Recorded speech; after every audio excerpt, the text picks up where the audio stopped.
हम एक दूसरे को मदद भी नहीं पहुंचा पा रहे थे।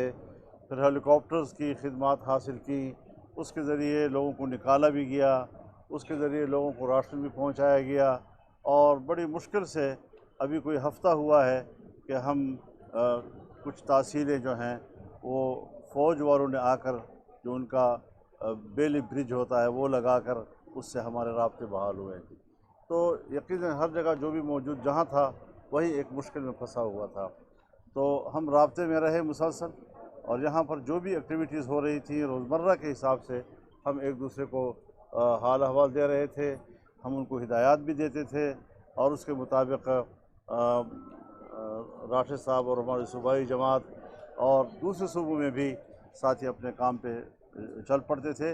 मुझे खुशी है कि साथियों ने बहुत ही ज़िम्मेदारी का सबूत दिया है और नहीं देखा ये कि हम कहाँ के रहने वाले हैं और हम किस इलाके की खिदमत कर रहे हैं और किस इंसान की हम खिदमत कर रहे हैं, और इसको देखे बग़ैर उन्होंने इंसानियत की खिदमत की है जो काबिल तहसीन है।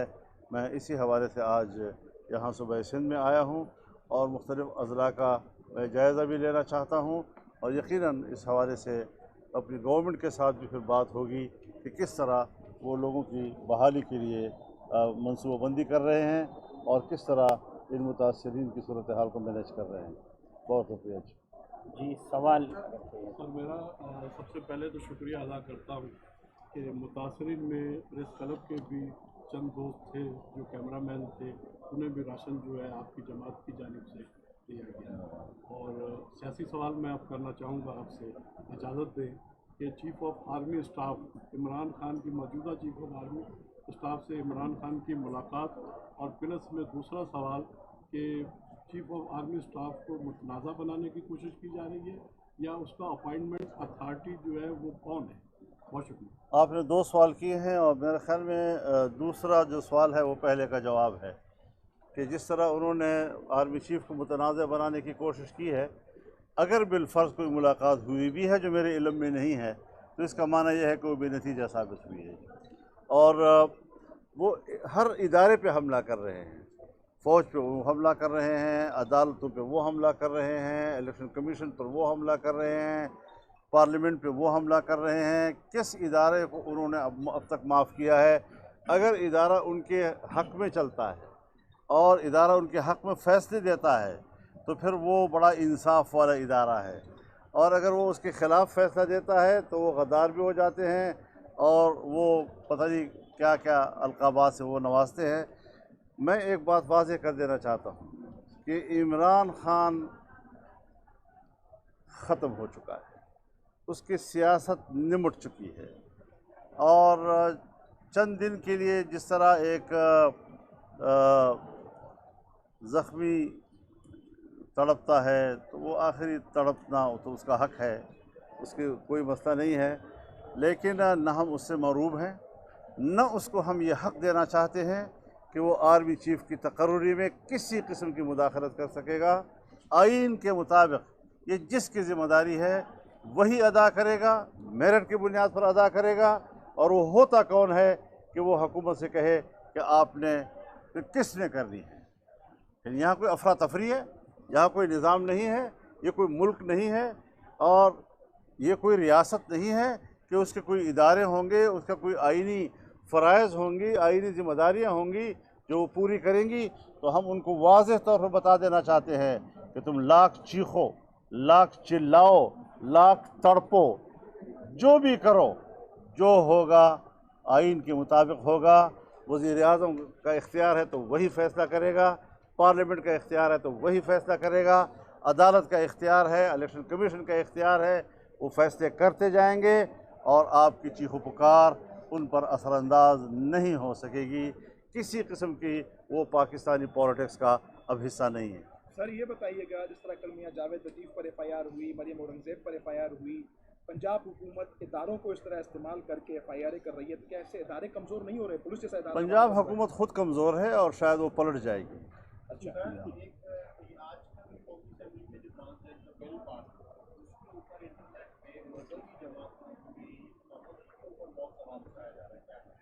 हाँ, तो ये पुरानी बात है, कोई सन 1918 की बात है, اور اس وقت واللہ علم ایک چیز پاس ہوئی.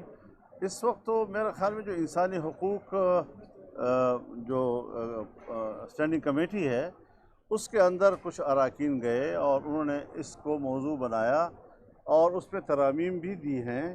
اس سے ہائی لائٹ ضرور ہوا ہے یہ معاملہ، لیکن یہ معاملہ آج کا نہیں ہے. جس طرح بہت سے قوانین چوری چھپے بڑی خاموشی کے ساتھ اور ایسے وقت پہ کہ جب کورم بھی نہ ہو، ایسے وقت پہ کہ جب چھٹی کا کوئی دن آ رہا ہو یا جمعے کا دن ہو، یہ پیش کر لیے جاتے ہیں پرائیویٹ ممبر کے ذریعے سے اور پھر اس کو پاس کر دیا جاتا ہے.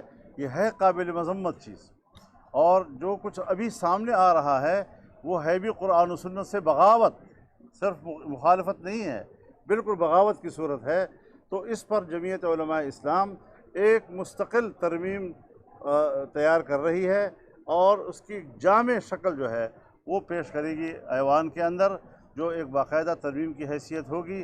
جو ترامیم ہمارے دوستوں نے پیش کی ہیں ہم نے اس کا مطالعہ کیا ہے، ہمارے ماہرین نے اس کا مطالعہ کیا ہے، وہ ناکافی ہے. اور اگر ان ترامیم کے ساتھ پھر پاس ہو جاتا ہے تب بھی اس کی شرعی جو مخالفت ہے اس میں فرق نہیں آئے گا. ہم سمجھتے ہیں کہ پاکستان کی پارلیمنٹ کو قرآن و سنت کے خلاف قانون سازی کا کوئی حق حاصل نہیں ہے. اور یہ نئی سوال جو ابھی پیدا ہوا ہے اس میں انشاءاللہ ہم بھرپور طور پر قرآن و سنت کی ترجمانی کریں گے اور اس حوالے سے قانون سازی کی طرف پارلیمنٹ کو لے جائیں گے.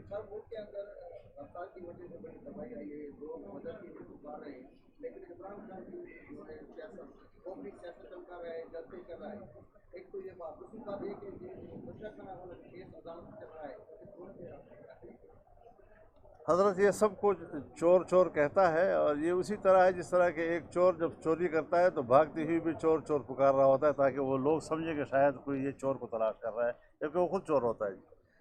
تو یہ تو بین الاقوامی چور ثابت ہوا ہے اور امپورٹڈ چور ہے. تو اس کا محاسبہ ہونا چاہیے. اور ابھی تک اس کے خلاف کیوں کارروائی نہیں ہو رہی، میں خود اپنی حکومت سے شاکی ہوں کہ وہ اس طرح ڈھیل کیوں دے رہے ہیں ایسے مجرم کو کہ جس نے پاکستان کے شریف سیاستدانوں کو ذلیل و رسوا کیا. کس کے کہنے پہ رسوا کیا؟ سوال یہ ہے کہ ذوالفقار علی بھٹو جیسے شخصیت کو پھانسی پہ لٹکایا گیا، نواز شریف کو کتنی دفعہ اقتدار سے علیحدہ کیا گیا، جیلوں میں ڈالا گیا، اور شہباز شریف کو ڈالا گیا، ان کے خاندان کو ڈالا گیا. اقوام متحدہ کو کوئی احساس نہیں ہوا، لیکن جب اس کے خلاف کارروائی ہوئی تو ان کو تشویش کیوں ہو گئی؟ اسرائیلی چینلز نے ان کی خلاف کارروائیوں پر کیوں تشویش کا اظہار کیا؟ تو یہ کس کا نمائندہ ہے؟ جو ہم 13 سال سے کہہ رہے ہیں اس کی حقیقتیں سامنے آ رہی ہیں. یہ پاکستان کا آدمی نہیں ہے، یہ پاکستان کے سوچ والا نہیں ہے، اس کو پاکستانی معاشرے سے کوئی واسطہ نہیں ہے. پاکستان کی آزادی کس بات کی؟